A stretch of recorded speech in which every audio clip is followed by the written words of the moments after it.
Telugu Desam party వ్యవస్థాపక అధ్యక్షులు విశ్వవిఖ్యాత నట సార్వభౌమ స్వర్గీయ నందమూరి తారక రామారావు 101వ జయంతి ఉత్సవాలు సికింద్రాబాద్ సీతాఫల్ మండీలోని నియోజకవర్గం టీడీపీ ఇన్ఛార్జి వల్లారపు శ్రీనివాస్ ఆధ్వర్యంలో ఘనంగా నిర్వహించారు. అనంతరం స్వీట్లు పంపిణీ చేశారు.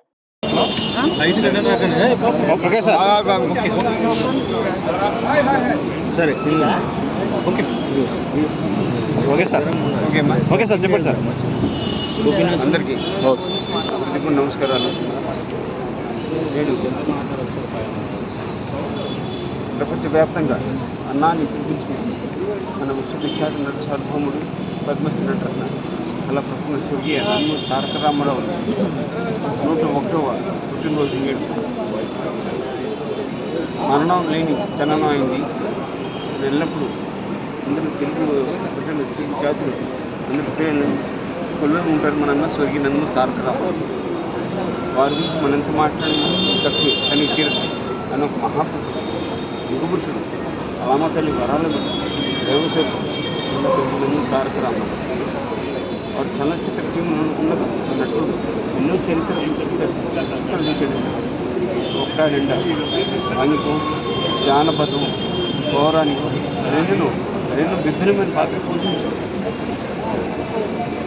ఈనాటి నేటి నటులకు ప్రతి పాత్రకు ఒక డిక్షనరీ కానీ ఒక ఎన్సైక్లోపీడియా కానీ చేస్తే ఉంటారు మన స్వర్గీయ నందమూరి తారక రామారావు.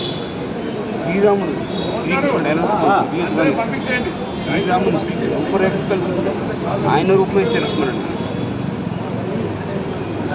ఆయన గొప్ప నటుడే కాకుండా ఒక పక్కన సినీ రంగంలో ఆయన అగ్రస్థానం ఉంటూ ముందుకు వచ్చిన వేళ ఇంకో పక్క మన తెలుగు జాతి ఆత్మగౌరవం భంగం కలుగుతుందని అన్యాయం జరుగుతుందని గ్రహించి నేను ఒక తెలుగుని తెలుగు బిడ్డను తెలుగు దేశమే నా పార్టీని రాజకీయ పార్టీ స్థాపించడం మళ్ళీ 9 నెలలు తెలుగులో మన తెలుగు రాష్ట్రాల ప్రజలు వారిని మన తెలుగుదేశాన్ని పార్టీ గెలిపించి అత్యంత మెజార్టీ వారిని కిందన ముఖ్యమంత్రి స్థానం కూర్చోబెట్టి ప్రభుత్వం తెలుగుదేశం పార్టీ అలాగే ఆయన వారు వచ్చిన తర్వాత ఎన్నెన్నో కార్యక్రమాలు ప్రజలకు ఎన్నెన్నో సేవలు అందించారు. ఆయన ఎన్నెన్నో సంక్షేమ పథకాలు కూడా సంక్షేమ పథకాలతో పాటు వైద్య విద్య నూతన పాలసీ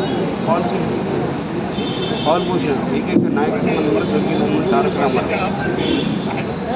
నేటి కూడా వారు ఆనాడు ప్రవేశపెట్టిన సంక్షేమ పథకాలు ఇదే కాకుండా యావత్ భారతదేశమంతటా వేరు పేరుగా అమలవుతాయి సంక్షేమ పథకాలు. మనకు గొప్ప నాయకుడు, ప్రజలు అందరి హృదయంలో పొందిన గొప్ప నాయకుడు. అలాగే అన్నదానం కన్నా మించిన దానం లేదని అన్ని పాటించాడని తిరుపతి దేవస్థానం కొండపై నిత్య అన్నదానం ఉండాలని అంటే భక్తులు ఎక్కువ లక్షలాది కాదు వస్తూ ఉంటుంది. వారికి ఎన్నో ఇబ్బందులు ఉంటాయి, ఇంత టైం పడుతుంది గ్రహించి ఆయన అది నిత్య అన్నదానం ఉంటే బాగుంటుంది గ్రహించి డిసైడ్ చేసి అప్పుడు వెంకటేశ్వర ఆశీస్సులతో దాతల ఆశీస్సులతో నిత్య అన్నదానం ఉచితంగా ప్రవేశపెట్టింది మొదలుపెట్టింది మా నాన్న స్వర్గీయ నందమూరి తారక రామారావు 1985. వారి సాటి వారి గురించి చెప్పుకుంటూ పోతే సమయం సరిపోదు. యుగ చదువు నాకు జన్మ సరిపోదు. ఆయనకి వారి సాటి కాబట్టి ఆయన దాదాపు అన్నింటిలో సేవల్లో కానీ నటనలో కానీ అన్నింటిలో ఆయన మించిన నాయకుడు లేదు, మనిషి లేదు. మరి ఆయనే తిరిగి రావాలి మనం కూడా మించుకోవడం తప్పు. అలాంటి మనిషి మన ఆయన పునర్జన్మ ఆయనే తిరిగి రావాలి. మరి సమక్షంలో అందరితో పాటు అందరి అభిమానులతో పాటు ఎన్ని కార్యక్రమాలతో పాటు నేను అందరితో షేర్ చేస్తానని సంతోష సమయాన్ని.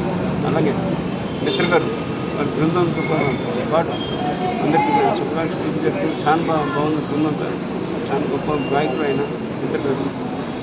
మరి చాలా ఆనందంగా ఇద్దరు గడుపుతున్న సమయం మరి జయంతి సమయం కాబట్టి ఇప్పుడు చెక్ చేసిన మా కుటుంబ శ్రేయభిలాషులు అభిమానులు అందరికీ పేరు పేరు నమస్కారం తెలియజేస్తున్నాను. సెలవు తీసుకుంటాను. సార్ జోహార్ ఇండియా.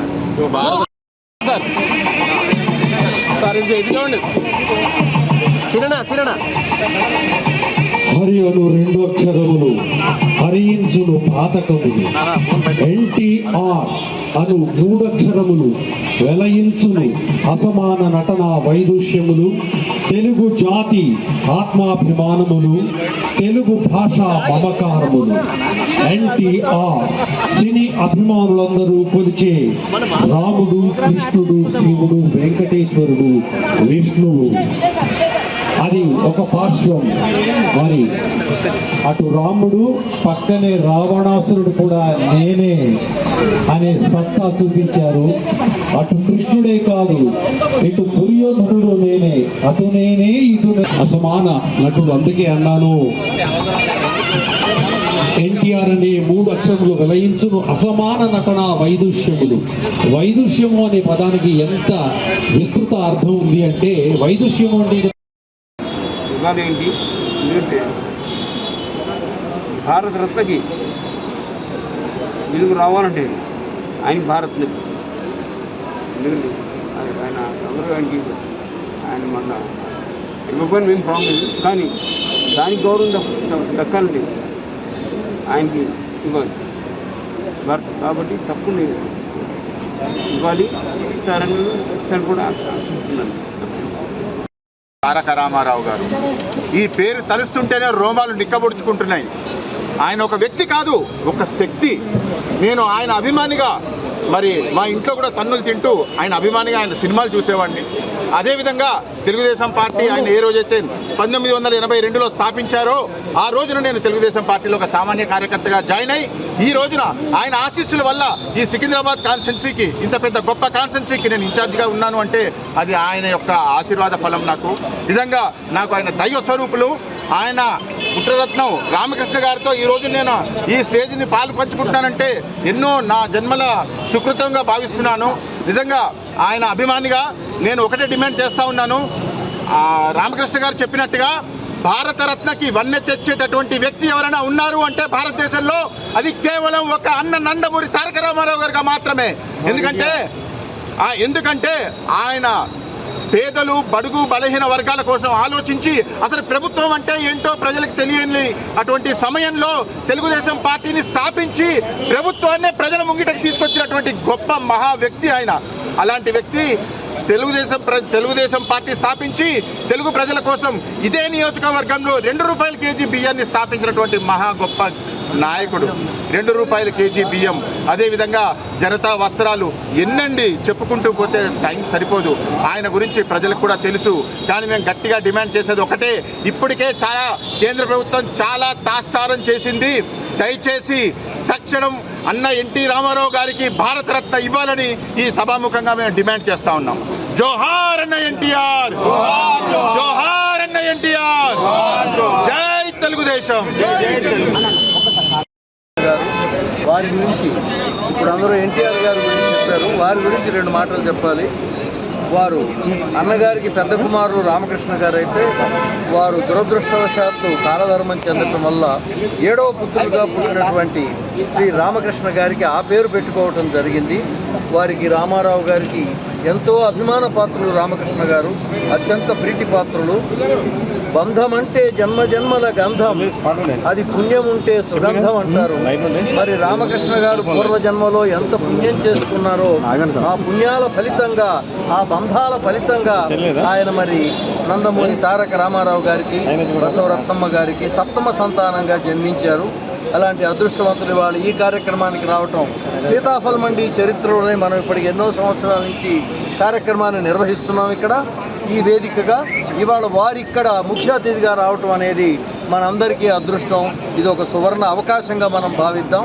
వారు అమెరికాలో ఉన్నత విద్యను అభ్యసించారు, అలాగే అమెరికాలో ఉద్యోగం చేశారు. కేవలం నాన్నగారి సంరక్షణ కోసమని వారు ఇండియా వచ్చారు. అంటే వారిలో ఉన్నటువంటి పితృభక్తిని ప్రత్యేకంగా మనం తెలుసుకోవచ్చు. కాబట్టి ఇవాళ రాజకీయాలకు అతీతంగా ఒక అద్భుతమైనటువంటి పితృభక్తి పరాయణులైనటువంటి రామకృష్ణ గారు ఇక్కడికి రావటం, ఇవాళ 101 సంవత్సరాల వేడుకలుగా యుగ పురుషునికి మనం జరుపుకోవటం చాలా గొప్ప విషయంగా భావిస్తున్నాను. సెలవు, ధన్యవాదాలు.